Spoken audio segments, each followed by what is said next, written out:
What's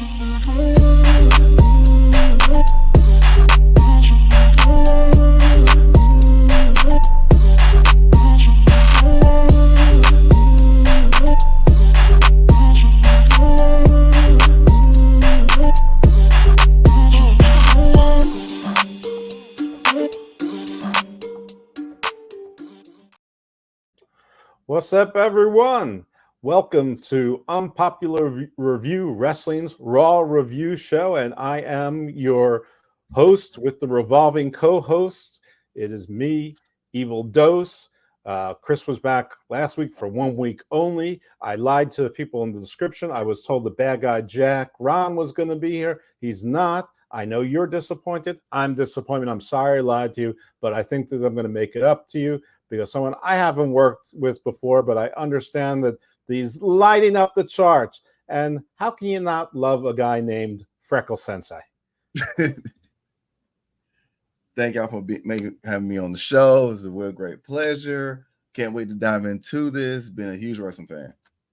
All right. Well, that's awesome. That is terrific. So, yeah, just for the folks who don't know you, haven't seen you before, what's sort of your history with wrestling, and what brought you to Unpopular Review? Or, is it part of your, probation or something? Was it a punishment?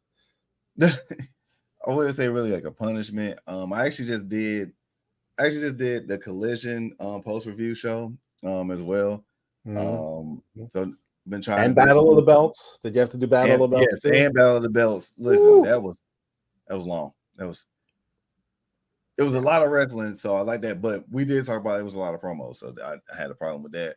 But yeah, Freckle Sensei. I'm a Twitch streamer. I also been involved with wrestling ever since 5. I used to watch WCW first because I got away with it because my uncle was watching it. Then started watching WWF when it was F, and just kept on moving on, being in and out of it after a while. But yeah, people don't understand. When you was living in Atlanta and you like wrestling, it's kind of frowned upon. It was like, dude, grow up.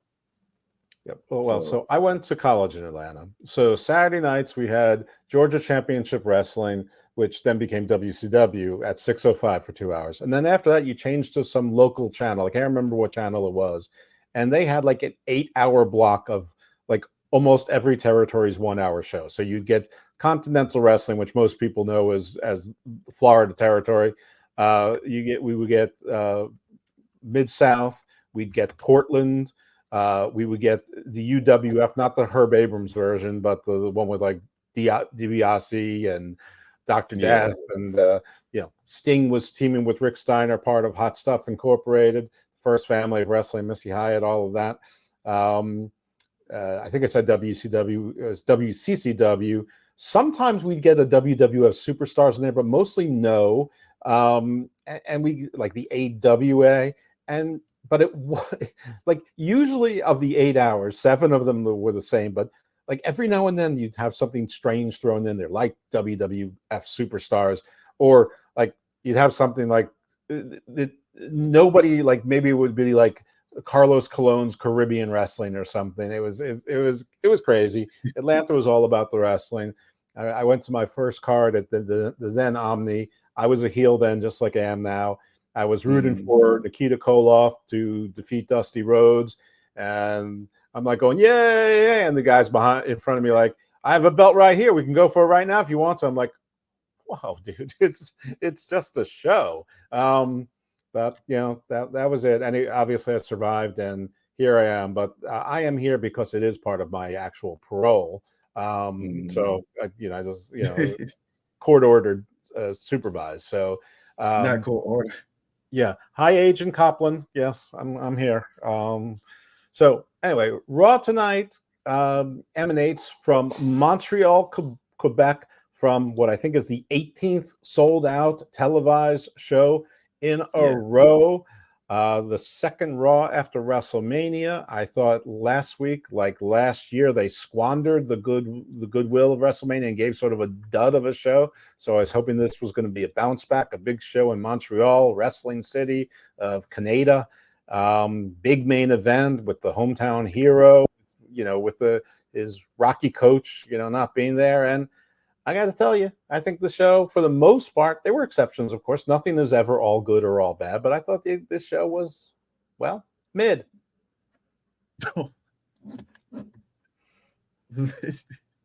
Dang, I was not expecting that. See, when they told you evil dose, right? I mean, it's right there in the name. Yeah, I mean, I get it, but dang, I didn't know he was gonna come right out the gate with mid. Like, oh, okay. Well, I'm not saying you're mid. No, I know. I'm saying, but I don't know, because like I felt like the show wasn't all the way mid. I felt like the show was, it was cool. Like, it wasn't the best, but I don't know about mid. Mid is wild. Like, mid is wild. You have a fan there. Nice. Who could that be? No, listen. You don't have to agree with me. This show would be extremely uninteresting if we agree with each other on a whole lot of stuff. I think it was a delivery, like the way you set the build up, because it was like you had this beautiful history of Georgia wrestling, all this, and then it just went, yeah. So the show was mid. I was like, dang. All right. Well, let's see if I can keep you on your toes and keep you surprised all night long. So we know tonight's the main event. Sami Zayn defending his Intercontinental belt, just won a WrestleMania with the help of Coach Gable, though not directly. Coach Gable stayed in the background, and he's facing, the last week the choice was either, is Gable going to turn heel, or is it going to be a gentleman's thing where, yes, I'm going to give you a title shot? And it was the gentleman's thing, yes, I'm going to give you a title shot in Montreal. Gable looked a little bit upset. I don't know if he was saying my hometown or I won on a PLE or whatever, but he looked a little bit upset. Frankly, I don't know what he was upset about. He has to wait all of 1 week for a title shot. Nevertheless, that's for the Intercontinental Championship tonight. We get a recap of the Bloodline Civil War. I know that's mostly SmackDown, but they touched on at least 2 or 3 times tonight. So what are you thinking about this Bloodline Civil War? Do you think it's going to be a Bloodline Civil War? Is everyone making too much out of it? What do you see happening here? See, this is like the prime example, because I've seen it all on social media. It's a prime example of when people don't pay attention to details in wrestling. Mm-hmm. The Rock showed you the family tree. Mm-hmm. Literally showed you Tama Tonga's name. Sure did. In that family tree. The Rock set this all up. Yep. Well, he is the final boss. This all up.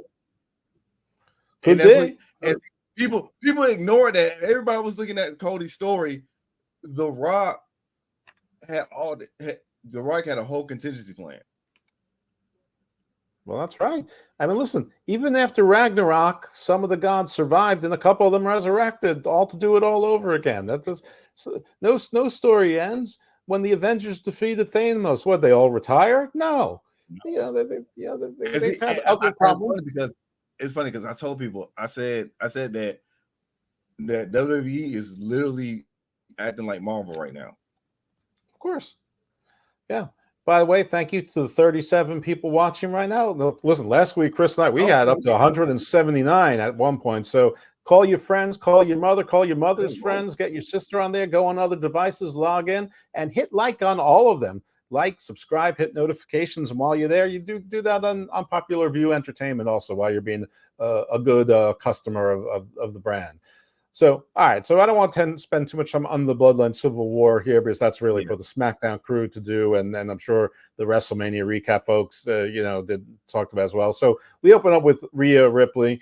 We learn that she's injured. This was a shoot injury. She injured her arm when Liv threw the chair at her in the aftermath. So, Rhea looks visibly shaken. I think the emotion was real. I think that she was about to go on a legendary run, probably, carry that belt possibly into next year's Mania and beyond. So it turns out she's going to be out for a few months, not just, it's not like 60 days where they can play around with things. So she has to vacate the title. Adam Pearce is there the entire time. She seemed visibly distraught. She's angry about Liv Morgan's revenge tour, and when she comes back, she's coming straight for you, Liv, and she's gonna rip you limb from limb, and she's gonna kill you. And then enter Liv Morgan with security, sort of restraining her and sort of keeping them apart, which they do. Rhea headbutts one of the security guards, who I swear I've recognized. I think he would train with David, our own the technician. I think he might have interviewed him or something. I don't know. I could be wrong about that. Probably am. But yeah, and she headbutt one guy, and but that was the end of this segment. But yeah, this is obviously a blow to her. I think it's a blow to all of us. She's one of the great female wrestlers. She's one of the great characters. She feels natural. She's so owns that character and the screen when she's on it. And this is rough. SmackDown has a whole lot of women who could be stars. Raw right now, not so sure. Luckily, there's a draft. Thoughts? So I would say for me, Liv is going to have to be, besides Nia Jax for Monday Night Raw. Liv is going to have to be a main star. People are going to be mad. People are going to hate it, but it was the reason why they gave her the Money in the Bank briefcase in the first place. That was just like a tester, and she passed the test. So now, Rhea's down, but also the other thing is they're making a kayfabe out of this, because like Rhea really was hurt prior. Like even at WrestleMania, she had on like one of them little black cast on, and so nobody knew, because we know she's a badass. So we probably thought that shit was just something to look just hardcore. We didn't know. The way she dresses, it looks like she's dressing the cast all the time. So could be. Well, I think she did have a wrist injury, and they talked about it, but it was just to stabilize. Yeah. I mean, this is apparently her shoulder. I don't know what it is. If it's probably separated, but I don't really know. I don't have any. I learned the same time everybody else did, which was sometime today on social media. So right. Hopefully she'll be back sooner than later, and as strong as can be. But this segment was okay. This was what it needed to be, and then we cut to the back. A little bit strange. It was Judgment Day waiting for her, and they all had a group hug, which is nice. They're a faction, but it's not really a heelish thing to do. And because she can't wrestle, it's like goodbye. I'll see you later, including her love of her life. They broke character with that, because. Yeah, which I didn't like the whole thing. Her telling Priest to look after Dom. I mean, if they are a hot and heavy item, wouldn't he be with her? Wouldn't they still be seeing each other? I mean, she injured her shoulder, not every other part of her. I mean, I know that when I'm injured, I'm still married. I don't so I don't know what that's all about. But I right there is when I was like, yeah, I get it. They love each other, but it sucks. But it should be rest up, but we'll see you soon. And instead of mommy, I love you, it should have been, I'll see you later at the pad. Rest up. I'll be there. I'll be home soon. But it was, we'll take care of business kind of thing. But it was a little sappy. He was a little sappy for a heel faction. Yeah. I mean, I agree, but like I said, I feel like that was just like a break character moment. And then like sometimes you have those, like nowadays, like I know how before it was still keeping a character, but sometimes some of these people, like with Judgment Day, I gave them an excuse, because it's like they've been running, and then they finally got where Priest becomes a champion and cashes in. Then it's like a blow for Rhea. It's like right after that, it's like a damn.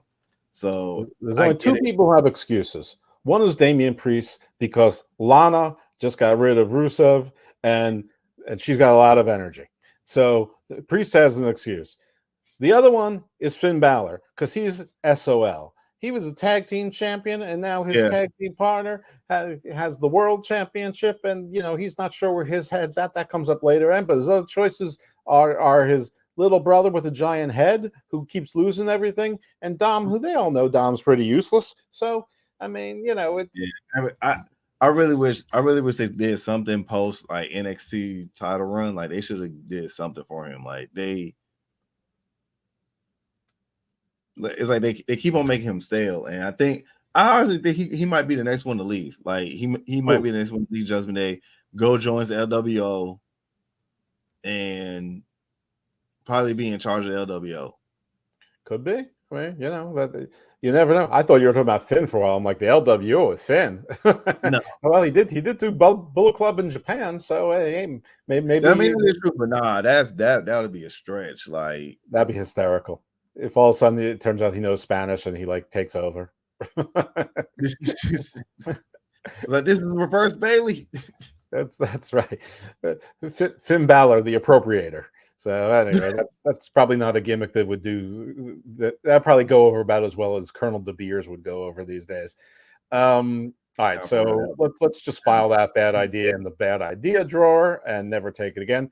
Speaking about old school wrestlers, Sheamus is back.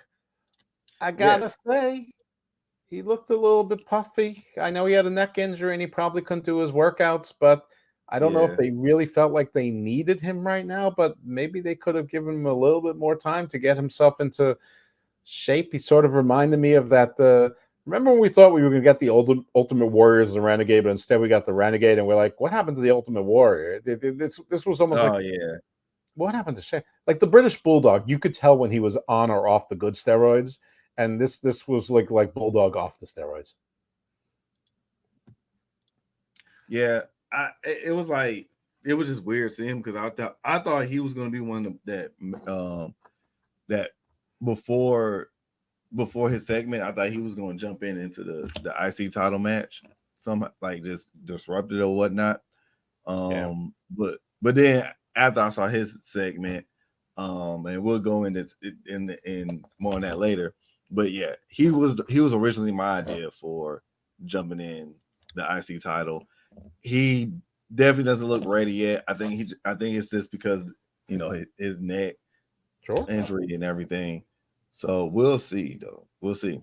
I think he's still going to be playing safe for probably about 2 more weeks, and then he's going to really debut. If he does come back and debut, it's going to be like a squash match. There's no way they're going to put him. There's no way they're going to put him in like a very, very physical match. And the way he's looking right now, I don't know what they're going to do, but I think the second he came in, the idea to put him in the ring with Ivar, which is what happened, by the way, without Valhalla, without Antlers, and without Eric Rowe, obviously. But to put him in there with Ivar, probably something that seemed like a good idea until they saw him, and then they probably should have changed it to like Tozawa or something, so that he could have moved around, or even like a Cedric or a Shante, or one of the littler guys. Dominic would have been a good choice, even though they have other plans for him. So I don't know. This is maybe they brought up someone from NXT. Whenever you want to beat someone up, you bring in Big Body Javi. I don't know. This anyway. Sheamus beats Ivar. It was not a particularly difficult match with the bro kick and the win. And honestly, Sheamus looking the way he was, I thought that maybe he was going to take the L to try to keep us believing that Ivar is in anyone's plans for anything significant. But of course he's not. And I don't know. Sheamus didn't even, it seemed like he was pretending to be happy and have energy, but I don't know. Something seemed to be missing. It looked like he was happy to see Pat and Cole, but aside from that, I don't know. I sort of felt like his spark wasn't there. Yeah, it kind of felt like it as well. But could be, probably a little fatigue. This is a lot. This is kind of big and heavy. But yeah, I don't know. It's like they dropped I don't know. The match, the commentating between the match and everything wasn't as entertaining as I thought it was going to be. No, it really wasn't. It was sort of slow and plodding. By the way, if you folks have comments, you can put them in there. We'll be happy to read them up and answer your questions and acknowledge you if you acknowledge us. We'll put our fingers up. I for one, still acknowledge my tribal chief. I'm just not telling you who that is. Right. Like that's how I feel. So I got people, I guess, because I shared it. I got people that's like on Instagram. One person said they agree with the match being mid. Yeah, well, I mean, we have a smart audience. I mean, and I know that the smartest ones to stay up late to tune into the Raw review. Right. They take a 3-hour nap so they don't have to watch it, and then they watch us. I ain't gonna lie, I did take a nap today. I really wanted to take a nap, and it just didn't happen. I got to tell you that today was my first podcast of the Lippman on the UFL on a new platform. Thank you to Unpopular View Entertainment for hosting us. I mean, sports rather, for hosting us for 5 weeks. But we got picked up by a bigger platform, but it was the first time. There was a producer and there was somebody in there. There was a host, but wasn't the host, and it all went very well, and then it was good. But I couldn't relax. It's a show I do with my son, and it was the first time that the two of us were working with other people, and it was the thing. So that was going on, and I also found out I don't keep my exclusives to myself. I learned today from my source inside Warner Bros. Discovery that the exclusive negotiating period between Warner Bros. Discovery and AEW expires at the end of this month. So look at it as you will. At the end of the month, AEW can start talking to other suitors and bidders, if there are any, or the exclusive period for negotiating is over and they're quasi free agents for from this point forward until their contract runs out in the end of December. So anyway, little AEW news, but not relevant to us. But what is relevant is that WrestleMania had over 1 billion social media views and counting. Jesus Christ. Yeah, that seems like a lot. That's like 1 out of every 8 people. And Like, that's not even counting the giants and the reptilians underground. I was for everybody else to put that in perspective. It's about what, like 7-8 billion people. 8? We just crossed 8. Yeah, we just crossed 8 billion people on Earth. Yep. 1 bit. Yeah, and they're not even counting the people in the Hollow Earth, the giants, or the reptilians. Probably so. No, definitely so. I mean, after all, I am the Gardener of Doom. There it is, right there. Check out Garden of Doom podcast. Right. Excellent. All right. Let me not. I was gonna say, you think Vince maybe might be a reptilian? No. Vince is definitely so flawed he can only be human. Yeah. I mean, if you watch Succession, you've seen Vince. I mean, just watch Succession. Logan Roy, basically Vince. I mean, without the kinks. I can name other people, but I won't, because I'll probably, alienate lots of people doing it. So speaking of not alienating lots of people, the game comes out, Triple H, and he comes out to a warm welcome. He's got a table there with a tarp over it or a cloth. Obviously, it's the new Tag Team Championship belts. Awesome Truth comes out because it's their titles. Truth does a little bit of a riff where he thinks that Triple H is Tommaso Ciampa and thinks he's doing magic tricks and, and all of this stuff. It wasn't very funny. Miz had to say Montreal in French to get the crowd back into it. This was a dud, but the title belts are beautiful. They are much better than the old ones with sort of like the Trojan helmets with silver plating. They are the same kind of like yellow gold, orange gold as Seth Rollins' belt and formerly Rhea's belt. So all the brand matches, I'm sure the SmackDown titles will look like, well, now Cody's belt, but smaller. So you'll have brand identification for the two different shows, even though the roster split certainly isn't being enforced now. But I thought these belts, I mean it, I think they were beautiful. Yeah, the tag team belts are amazing. I'm definitely gonna get some, but right. but are you gonna get 2? Are you gonna set?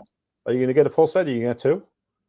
I might just get 1. And match whoever gets the other one. Who's your tag team partner? I'm looking for one so far. I know I got one. I mean, I got one in particular. Okay, but I'm gonna see. Okay. Like, I'm already IC champ. It's time to get another title. So yeah, you look like a Grand Slam champ to me. Yeah, but you should. Yeah, I mean, it makes a great birthday gift, a great Christmas gift. That's just right around the corner, like only 2-3 seasons away. So, come to me for other great ideas. So I don't know what you thought about this segment, and I'm about to find out because I'm turning the floor over to you. It was cool. It was decent. Cody's segment was pretty decent as well. But yeah, the titles looks amazing. I can't wait for the tag division to take off without Judgment Day, because so many other teams has been like really on fire. So I felt like it was Ben time. I even said this on Mike's show. I said this on Mike's show twice. I said it didn't make sense to have just one title with all these tag teams. It's going to have to be split up. And I called it. I called the wrong one. I said one team is going to get one, right? And I said Miz and Truth. Did not expect A-Town Down Under. Even though I'm from Atlanta, did not expect A-Town Down Under to win. But well, I'm from Australia. And for those of you who listen to Hammerlock Hangover, and I know you all do, but if you don't, you should. And in the WrestleMania prediction show, you will hear that I did in fact call that the titles would be split, and I did in fact call that A-Town Down Under and Awesome Truth would in fact be the title holders. So, and I also booked exactly what happened to Drew McIntyre, CM Punk, and Seth Rollins. Look, if WWE ever gets FanDuel, yeah, I'm gonna go to you. All right, I will be here for you. Don't you worry. So yeah, Unpopular Review is trying to get sponsored by FanDuel. Yes, as they should. Or Dude Wipes. What do I care? Everything. More any sponsor. Listen, the crazy that still kills me that they had they had a doggone match sponsored by Dude Wipes. Well, listen. First of all, I don't think people should sleep on Dude Wipes. I mean, I think that they're being very myopic and they're just thinking about sort of gross things, but actually, I mean, it can be quite delightful. And also, they're not limited to one purpose. For those of you who have partners and you don't like the latex stuff and you don't want to use a towel or drip all over the place, I mean, use a baby wipe. Now you can use a Dude Wipe, so you're not using baby wipes. It feels weird to go into the Fisher Price thing, but anyway, dude, get a wipe. Exactly, dude, get a wipe. It's not Dude Wipes, it's Dude, wipes. So yeah, exactly right. But yeah, sponsors are money, and you're not going to turn away sponsors. And you know what a lot of people are talking about? Dude Wipes. So including us. So sponsor us, dudes. And then, well, no. I heard it before it came out this time. All right, so then we get a triple threat right away for the number one contenders, populated by teams that lost a week ago or lost on the way to not even making it into six-pack challenge. And my question for all this is why? There should have been some more of a build towards it. They should have had some other matches or whatnot. And am I mostly complaining because I hate DIY? Yes, I am. But I still hate DIY. The people in Quebec, which I'm just going to call Little France, actually cheered for them when they came in, so I don't like them either. They didn't really cheer for the Creeds. The New Day came out fine. You can put the New Day into anything. It's all right. And we have a triple threat, and gross DIY wins, and then the Quebec crowd redeems themselves by going completely mild. So obviously they were as verklempt about this as I was. Yeah, I ain't gonna lie. I took a bathroom break. Okay. Did you use your Dude Wipes? I did. Okay. Was it delightful? Look, I'll be honest. I did. I took a bathroom break for this match. I didn't care. I knew the outcome. Well, it was obvious. Well, let me tell you something. I'm jealous. The only thing that is good about it is it was obvious, and obviously DIY is not going to beat the new champion. So good, they can go back to the bottom of the ladder. And then if there's, I do like DIY. It's just not that turn yet. Okay. Well, listen, if I'm Horus on the ground and Ra in the sky, what I'm going to do is find a giant cannon built by Sekhmet and shoot them both into the Mediterranean.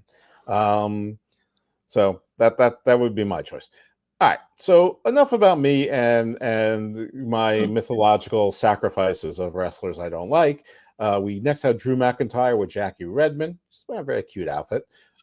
He seems a little bit mad. She wants to know what's on his mind, and he knocks over. He looks like he's laughing, but he's laughing like a jackal or a hyena or Pennywise, and he just knocks over the monitor and storms off. So not only did he look mad, but it turns out, surprise, he really was mad indeed.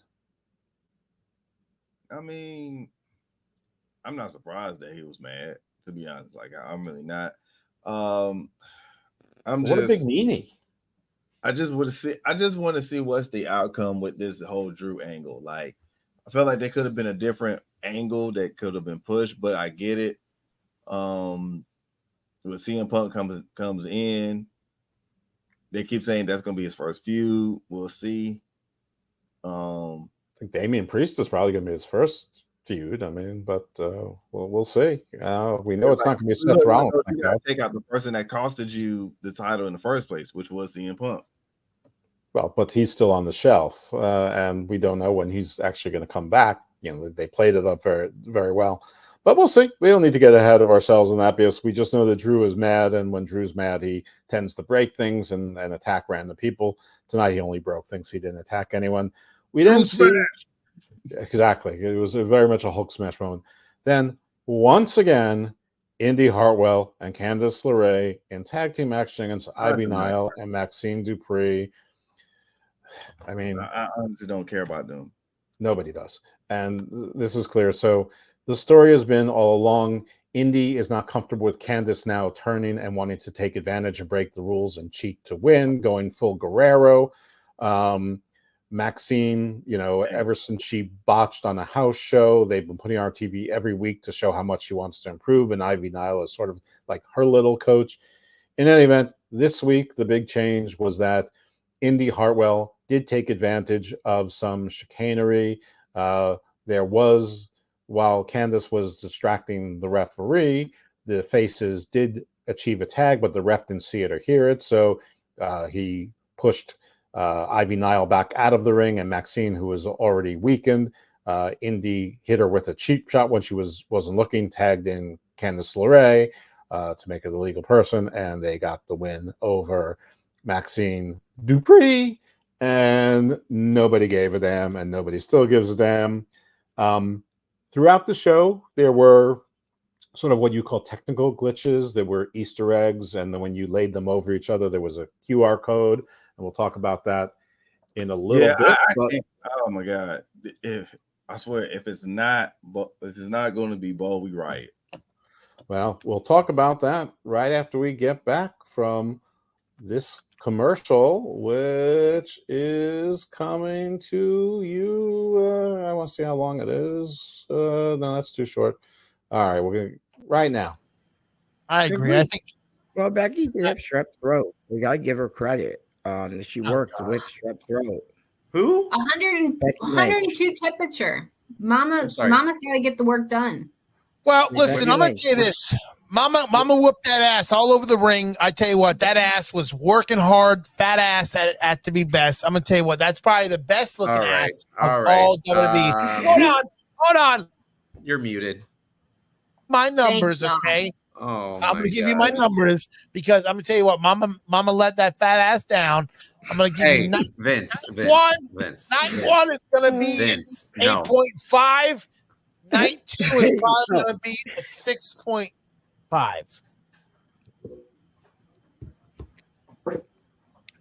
Yeah, we're not, Vince. You need to relax when you say things like that. No, we can't do that. Come on. No. We did all on Raw review. Go back and watch our Raw Wrestlemania. We talked about her ass all night. Nah, Vince, stop. Go on, Cactus Katie. Becky was pulling everything out to try to get Rhea out of there, and Rhea was just taking it and giving her more. Take that. Take that. No All Diddy. All Diddy. All Diddy.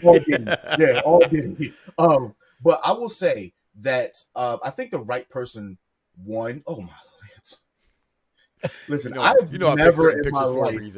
Come on. I've never in my life been so enamored with Gothic in my life. The only other person was homegirl from The Craft. Really? The one that was in the chick from the Water Boy? Yeah. You I are weird. Craft, man. You are weird. I'm telling you, man. Listen, I'm telling you. And Rose McGowan give me goth vibes. She could put a whole jawbreaker in her mouth. Like, come on. Like, I feel like Rhea could do the same thing. But you said there was no pop. Okay. Well, I guess if they made a commercial about it, it turns out that Vinny was right and Dan was wrong, because apparently we do talk about that on UPR, but I'm not going to. So what I'm going to do is reveal what the QR code ultimately said. So it said, "Time to wake up. Take my hand. Things will be better. Trust me. Trust me." There was a symbol, sort of a raven, little static, and that's what it said. So that, everyone's thinking that is Uncle Howdy. I'm sure it is. I'm sure by now everyone out there in wrestling verse has heard that Eric Rowan has been pulled from all sorts of indie shows. Obviously a member of the Wyatt family, so that only stands to reason. Maybe this is Alexa Bliss has been said to have been training. She's now probably about 6 or 7 months from giving birth, so could be in getting ready for shape, and she doesn't have to wrestle. She can just play the character. We haven't seen Nikki Cross in a while. She's sort of a twisted character. We haven't seen Dexter Loomis in a long time. He could certainly fit in there. And if Joe Gacy, if they're ready to call him up, they don't know what to do with him. Huskus the Pig seems to, not to typecast too much, but sort of feels exactly right. So we got a couple comments from DJ Dice Johnson. Vince is wild. That is our very own. The Z is silent. Hey, look, that was,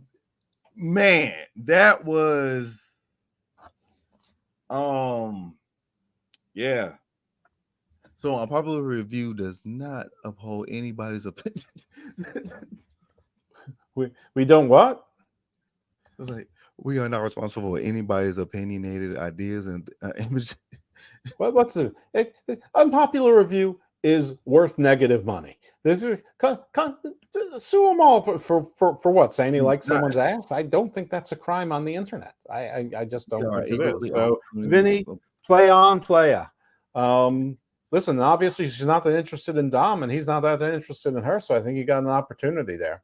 And listen, what does Buddy Matthews have on you? Nothing, not a thing. All right.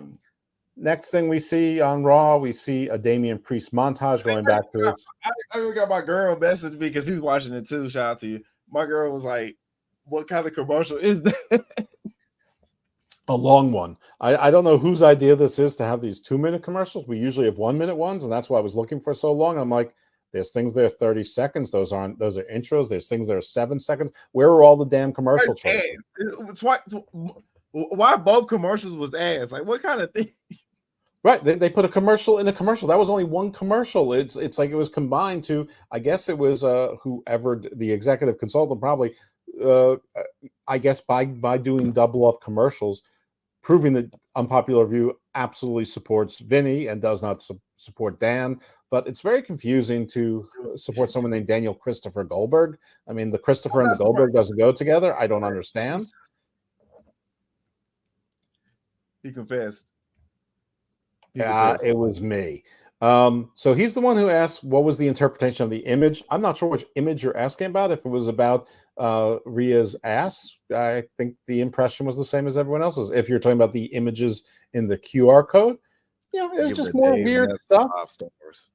Yeah, I mean, the symbol was sort of like the women's symbol, sort of a circle with a plus another T in it. Oh, I mean, the problem is they've got Judgment Day, Final Testament, or Last Testament, whatever they're called, and now this, and all using symbology that sort of is the same.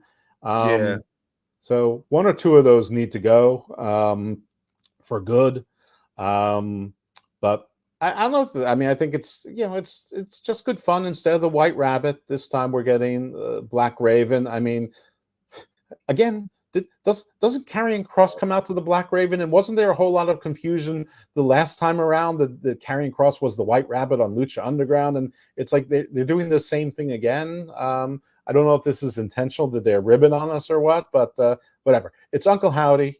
It's Taylor Rotunda, better known as Bo Dallas, and we're going to get a Wyatt 6. I don't know how long it is that we're going to get them. All I can say is I hope that Bo is getting himself into shape, because while I love Bray Wyatt Immortal, I love that documentary. I'm not ashamed to admit that I cried some squidding tears and some vampiric blood. But we all cried. Like, look, I still haven't fully finished it, and and I've been crying. Yeah, but Bo did not look in shape, so I hope he gets a Bo flex and starts to admire Bo Derek or Bo Duke, whatever he needs to, and gets those Bo biceps up, Bo biceps, Bo bench presses, something. Anyway, so Bo lifts. Bo, yeah, instead of Bo deadlifts, be Bo lifts. Bo lifts, Botox, I don't know, whatever gets him through the night. So anyway, the Damian Priest footage taking us to present. We then had Dom coming out, with the Judgment Days talking, and they go to Dom, hey, tonight we're going to take care of business. Dom, your job is to take out Andrade, teach him a lesson. JD, make sure he gets it done. You help him. And then Finn's like, hey, man, I think we should really refocus on, getting back to our tag team titles. And Damian Priest is like, hey, I'll worry about what we focus on, dude. What you need to focus on is taking out Jey Uso tonight. So, I don't know. Did I miss any other witty back and forth between Priest and Finn Balor there?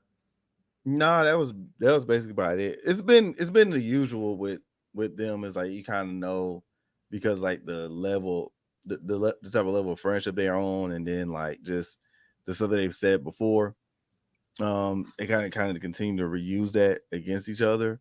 So yeah, no, you didn't miss anything. Actually, all right. It was obviously a little tension between Priest and Finn there. Finn feeling a little bit left out. Yeah, I mean, he's the only one that ain't won, in a sense. You know what I'm saying? Like, Damian cashed in. Like, he's the only one that didn't have a single title. True. Literally. But they all lost. Yeah, I mean, they lost. Always loses. Dominic lost his match. They still at least got to have a title reign. Like, he's the only one that hasn't had a singles title reign yet. Well, it's been a while, but I mean, hasn't he had he was the NXT champion like 17 times. He was the Universal champion once. He's been the IC champion. I think he's had a bunch of titles. Yeah, but the problem is that with the Judgment Day, he's the only one. Because you had Dom getting NXT, Rhea got the women's, Damian got the World Heavyweight. So. And then, I mean, you don't really count JD the Madonna. Hell, even R-Truth was the honorary member, and he got the tag team titles. Yeah, well, they should have been nicer to him. I mean, everyone knows that. All right, well, that's fine. The next segment is actually from earlier in the day where Jackie Redmond is catching up with Chad Gable, who's been training gained some reps in with the Creed brothers. Basically, he's excited, and while he was training Sami Zayn, he actually learned all of Sami's weaknesses. So, okay, typical wrestling story there, but he's still all smiles and looking happy. We have Andrade facing Dom. Dom is still getting booed heavily. I'm noting that because Mommy wasn't there, and and so it's good to see that people are still interested in booing him, whether it's because he just enjoyed doing it. It doesn't matter because some things sort of feed off themselves. There was a part of this match that annoyed me when they traded Three Amigos. That to me, is no selling. That's some of what I don't like about Lucha Libre. It's what I don't like about AEW. And you don't get 3 suplexes and then get up and give someone else another 3 suplexes. Right, we're wasting moves now. We're wasting signature moves now. Like this ain't, this ain't. Just because you got a game called WWE 2K doesn't mean that your wrestling in real life has to relate to 2K. And that's what it felt like. That whole match felt like a whole 2K match. Yeah, and I would like to go through one wrestling show without someone paying physical homage to Eddie Guerrero. I know that people who are 20 years younger than me think of Eddie Guerrero as one of the most important wrestlers of all time and of their lifetime, and I have to respect that. But I'm much older, and to me, Eddie Guerrero was basically nothing until he got all juiced up, and then he got interesting. Then they had funny things with Latino Heat. Because WCW days he was good. Like for our generation, he was that guy because we seen him from WCW days. Then go from WCW to WWE days. Like we seen him go through this whole patch because we've been So following did I. and watching for the longest. So did I. I was there. I'm older, not younger. Yeah, I remember, and I remember him seeing with the going from being thin and stooped over to huge and stooped over with giant back knee, and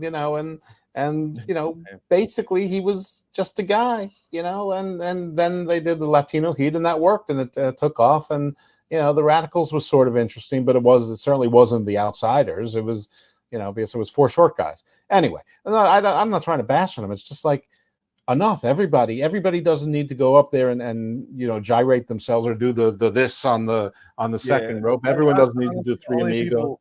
The only people that should do it is Dom and Ray. Those are the only 2 people. Like everybody else, nah. Because them 2 knew Eddie, grew up with, you know what I'm saying, like very, very close with Eddie. So like I feel like they're the only 2, and then of course Rhea, because the Rhea and Dom thing. But almost everybody else, nah, like stop doing it. Right. Well, everybody grew up with ain't nobody doing the leg drop. Everybody grew up with Flair. Not everyone's doing the figure 4 leg lock. I mean, it's and doing woo. Enough. It's just overkill. Anyway, that's my little gripe. Anyway, in the end, despite JD McDonough being a distraction, Dominic hitting the pretty impressive destroyer on the outside part of the apron, Andrade still manages to get the upper hand with his finisher called The Message. JD McDonough starts kicking him, and him and Dom are laying the boots to Andrade, but Ricochet comes in, who is the Judgment Day killer, and rescues Andrade. Andrade doesn't know exactly what to make of it, but realizes it's a rescue, and he's appreciative. And of course, there's a tag team match between these 4 booked almost immediately for next week. So, okay, this is what it was. Dominic keeps losing, and he keeps losing to Andrade. Swell. I mean, it was a match. Yeah, it was just. I mean, I get. So I guess this is why like you wasn't halfway wrong about the whole entire Raw was mid, because it did have a good amount of mid points, because this is where it got mid for me. Like from this and then, like the past 2 segments, that's when it was like, all right, this kind of.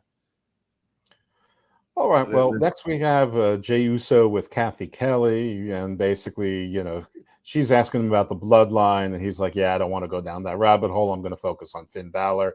Yeet this, yeet that, yeet that, yeet, yeet, yeet. Everything yeet.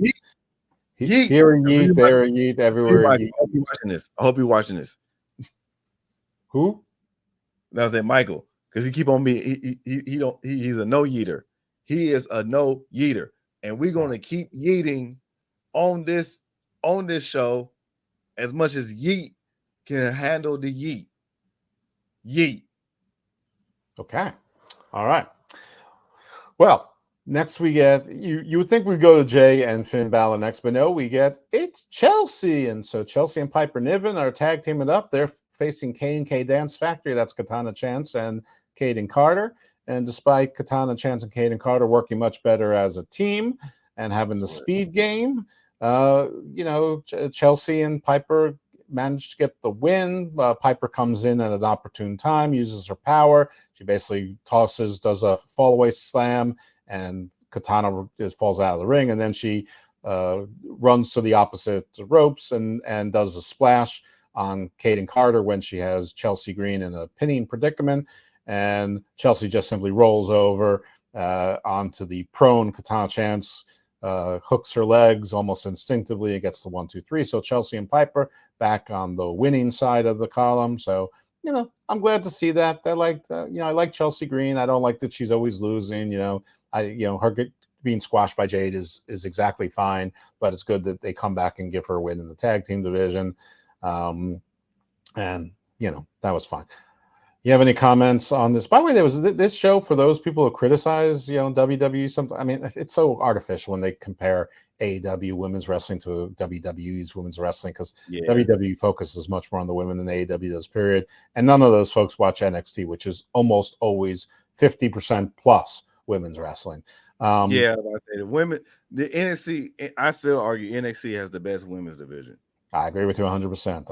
I love their women's division. I mean, the only problem with it is there's too many. I mean, they need an all women's show, which can be both main roster and NXT, because there's just so much talent there, and talented people not being used or seen. So but I'm excited that they're going to have a women's North American title, because that can be something. I think they should resplit those women tag team belts again. I think there's just too much women. But people say too many belts, but you need to have things to have stories around. I mean, look at Ring of Honor. There was 3 belts on one guy. There was 3 belts on one guy. I mean, I get it. It was tradition of Ring of Honor. It was the history of it and everything. But if you're going to complain about a company that has 3 different brands, and you want to put champions on each brand, if you're going to complain about that, then what? If you complain about that, but most of the people that complain about it are the same people that loves that Eddie Kingston was 3 belt champ. It's like, come on. And 2 of them, one was brand new and one was from another promotion. I mean, it's Exactly. but I mean, my point is, the first of all, NXT is developmental, so you got to see if people can carry themselves as champions and then defend it and tell those stories. You got to test them both as heels and faces. I mean, you got to do a bunch of stuff. So, and if you want to build better women's tag teams for the main roster, you got to start a developmental, because if they're all learning to be singles wrestlers and not tag, I mean, it's my tag team matches, but they're sort of mashups. They're not the consistent teams. So that's just one man's opinion. Anyway, speaking of more women's segment, we get Kathy Kelly with Liv Morgan, and she tells everyone she's not the bad guy. Nobody cared about her when Rhea ripped her arm out of her socket. It's an eye for an eye, a tooth for a tooth, and a shoulder for a shoulder. It's justice. But I know you have a couple things to say about this. Yes. First of all, everybody that's been on this hate train of Liv Morgan, like, oh, we don't want her as a champion. Who else do you want? Like, you've gotten everybody. You got everybody that y'all wanted, and Liv was the only person. Liv was the only person. That was carrying the Money in the Bank match. Now, also, why y'all keep on hating on her? More yeet. The only reason they're doing this angle is because Rhea Ripley was already hurt. Mo meat, mo problems. So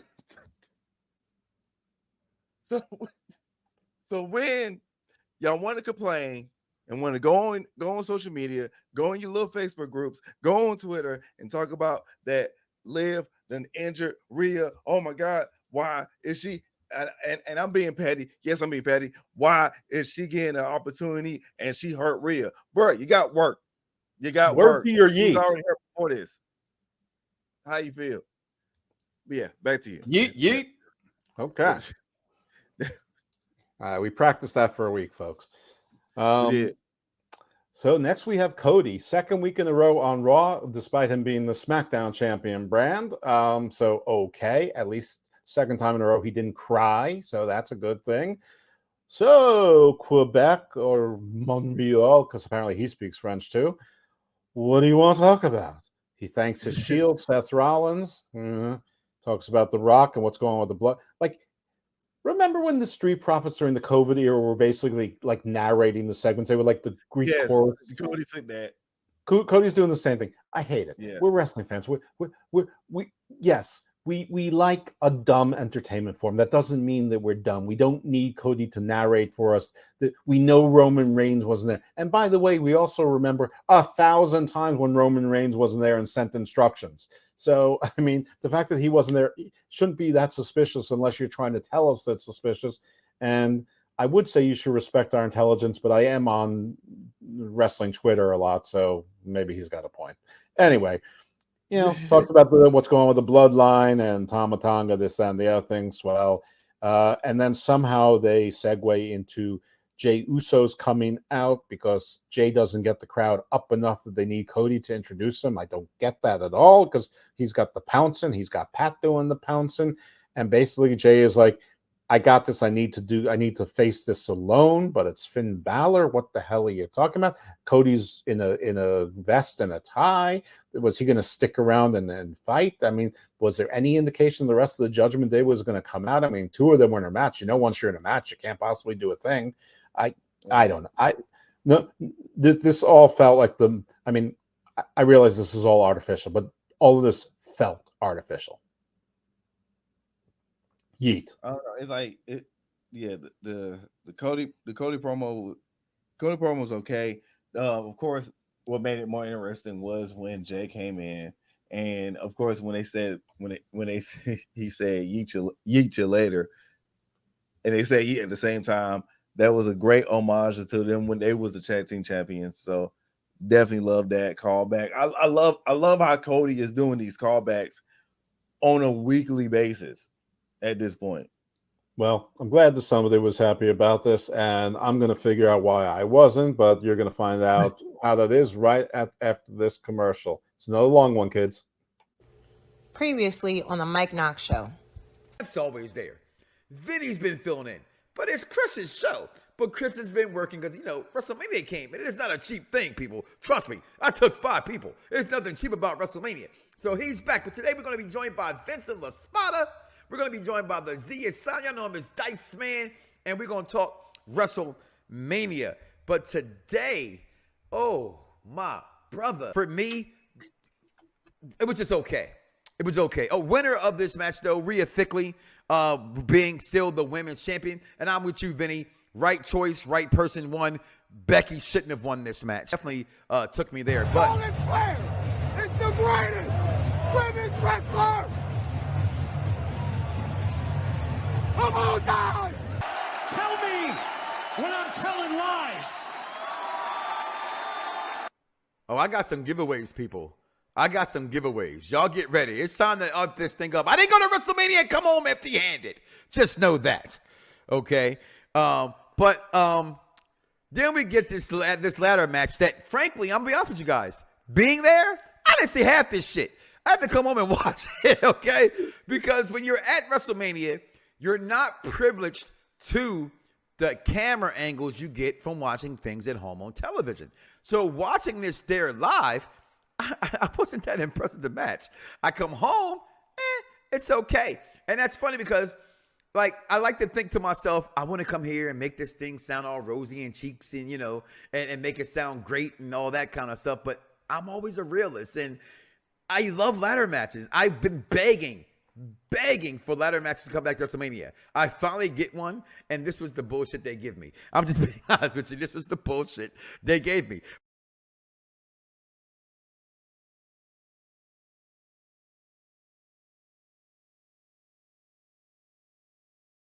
All right, everyone. That's the Mike Knox Show, which aired earlier this evening. It's every Monday night at 6 o'clock. And nothing against either of the shows that were just there, but Chris, for the love of God, or DJ, whoever's doing that, this is the Raw Show. We watched a 3-hour television show, and we're up at 11 o'clock doing a show. Please stop giving us 2-minute commercials. You have no idea how much longer that extra minute is. Let's keep them to a minute 3 seconds, something like that. Like when you're a teenager having. Shout out to Mike Knox. Yeah, when you need those dude wipes, real quick.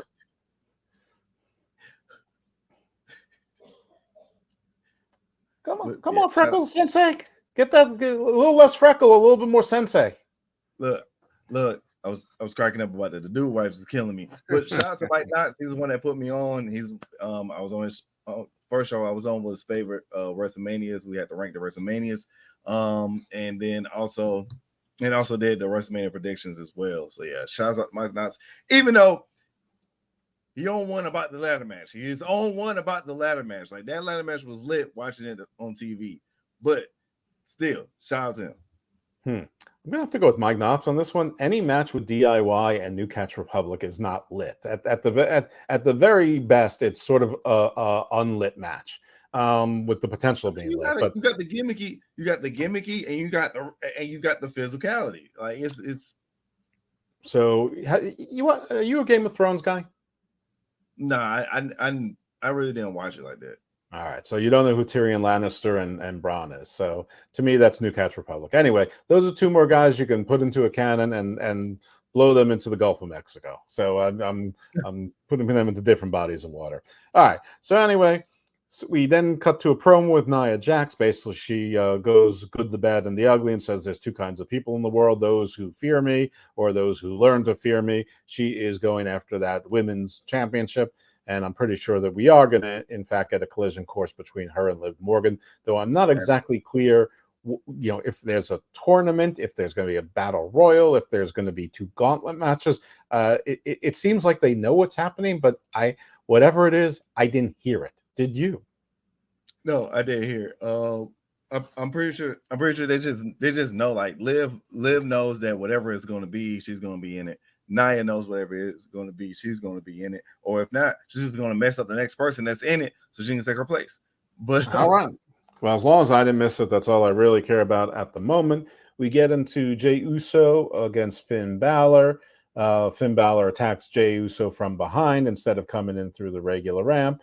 That's really about it. I mean, it's a fine match, but Jey Uso wins absolutely clean, which is also fine as well. And then the Judgment Day jumps in. They all beat up Jey, but Jey does manage to fend them all and escape through the crowd, which leads to the camera sticking there and following Jey as he's walking through the crowd without much security there. At some point, he pushes, I'm pretty sure it was Kevin Federline, out of the way, and which was pretty funny. I'm sure there's going to be a suit about that. He walks straight out the door that they claim is the front door, and out there we see Sami Zayn standing there looking up. So the two of them share a wistful moment where Sami Zayn says, 25 years ago, the first wrestling show I saw was right at this building, or 27 years ago, the Montreal Screwjob, or some of that, and I didn't care about any of this. I'm sorry, I loved it. I loved it. The cinematography, he gone, he trying to get away from everybody. Deuces is another deuces type of thing. Then who he runs into? He runs into another Cody Avenger.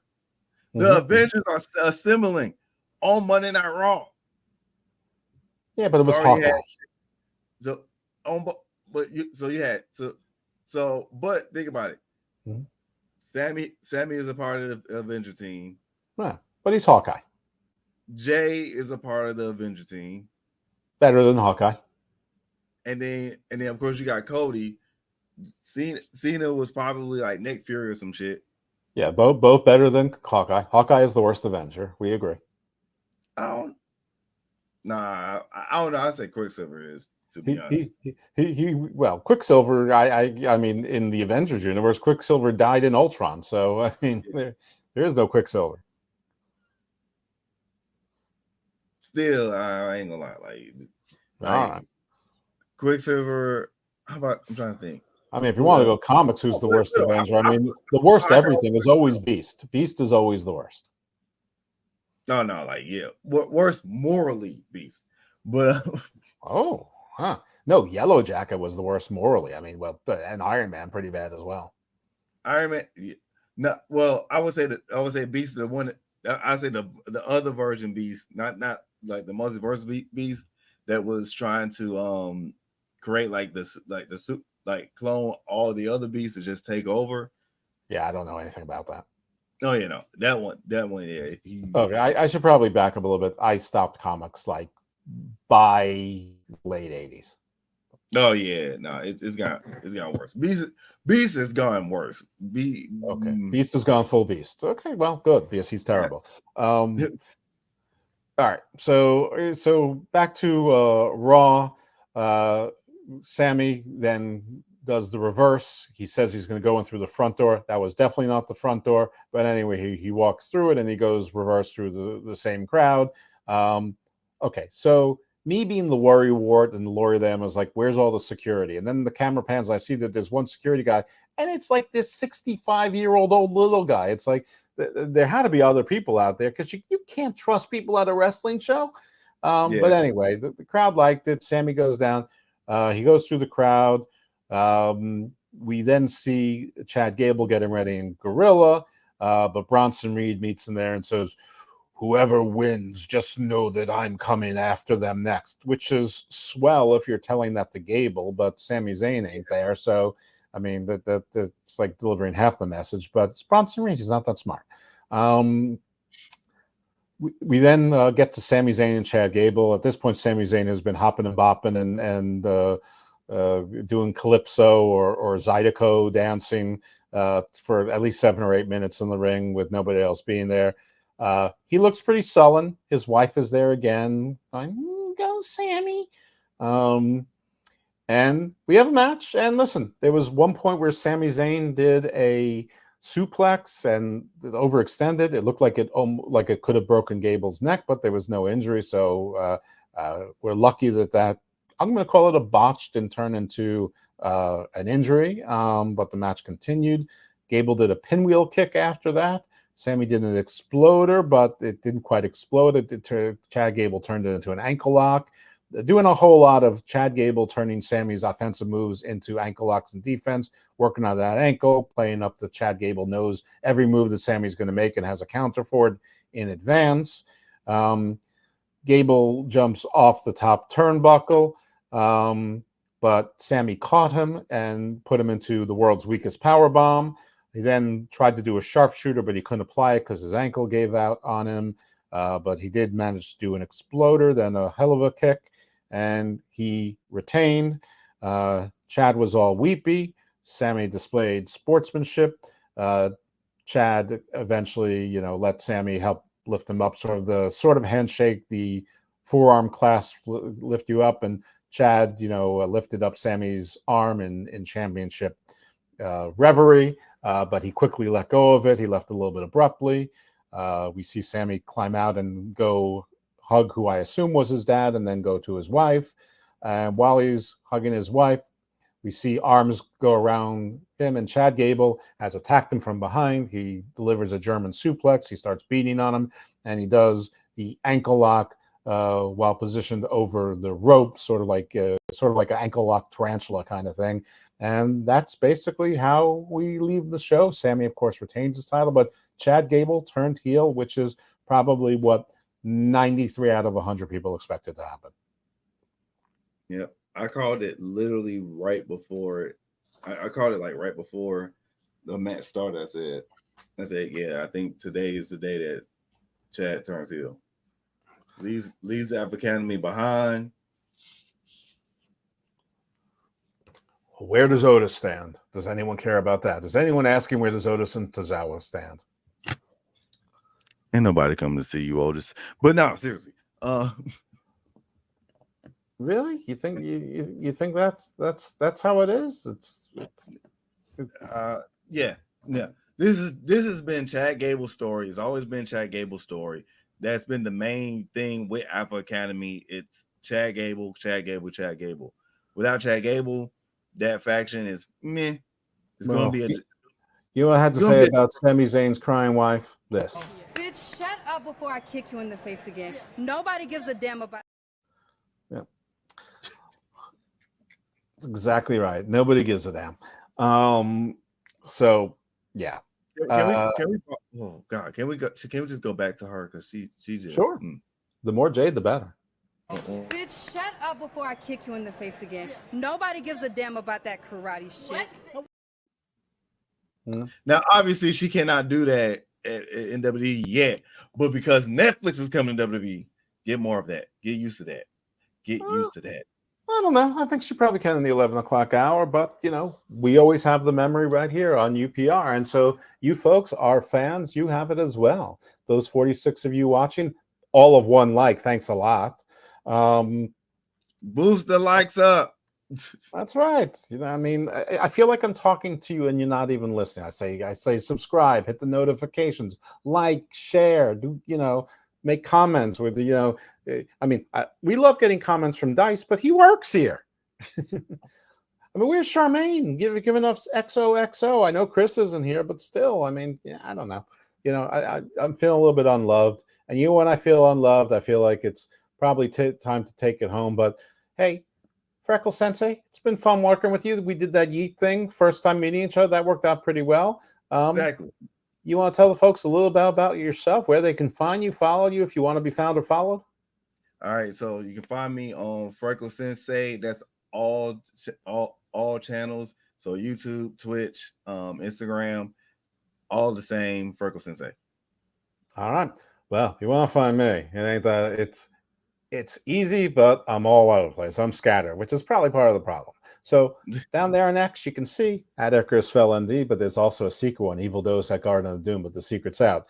Hope you will check out the Garden of Doom podcast. Also coming on that feed is the Garden View podcast and 4 episodes of the Lippman on UFL, which, as you heard, is now on the Sports Cat Network. So if you go to the Power or Normal Guys YouTube channel, you can subscribe there and then watch me and my son and Glenn in the back. And, you know, we'll try and get some guests for that as well. Tomorrow night on YouTube, I will be on the Toonie Town Wrestling YouTube channel for the Toonie Wrestling Talk Roundtable with some of your favorites. We have a special guest. I don't want to spill it, but some of your favorites. AEW Neckbeard is our producer. Awful Wrestling will be there. AEW Disciplinary Committee. Of course, Marvin the Movie Monster is the host and the boss of the show. And, Savage Apollo is probably going to be there as well. I mean, you just don't know who might show up.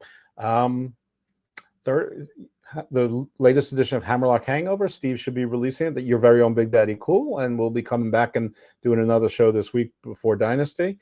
Where else can you find me? Oh, sheesh, I don't know. That's probably enough. I think it's probably, here on Raw. But what else can you see here on UPR? Well, luckily we have a graphic for you. Look at that. The Mike Knox Show right here on Mondays at 6. Raw review show. NXT review show tomorrow night. You have the AEW Dynamite review, the SmackDown review show, typically Saturdays at noon, as it says there, and the AEW Collision review, usually Saturday, which you are. Yeah, we are very own Freckle. I keep wanting to say Freckleberry, Freckle Seed, whatever. Just Freckles. Freckle Sensei. His kung fu is very strong. Yes, I know that Sensei is Japanese, not Chinese. So you can see it all, including Freckle Sensei twice this week, at least. And who knows? Thursdays, there's usually a prediction show. So Dynasty is coming up, so there'll probably be a prediction show. And there's a whole host of things on Unpopular Review Entertainment. There's book reviews, there's movie reviews, there's TV show reviews. I know they're doing Lois and Superman and, all sorts of fun stuff like that. There's been an X-Men. X-Men's 97 review's been happening. And debuting April 27th is going to be myself and C the Superior, but it's the Garden of the Superior, where C is the host. She gives me a homework assignment, and I present my homework, and then we discuss it. And that's designed to be less than a 1 hour show, and it'll be Saturdays. The last Saturday of every month, so this month it's April 27th at 11. Can't remember if it's 11 or 11:30 a.m., but it's 2 weeks before that. But all you have to do is subscribe, hit notifications, and there you go. You'll be notified. You won't have to live in my ignorance, nor my bliss. So with that, all I have to say to you is stay evil, my friends. Yeet.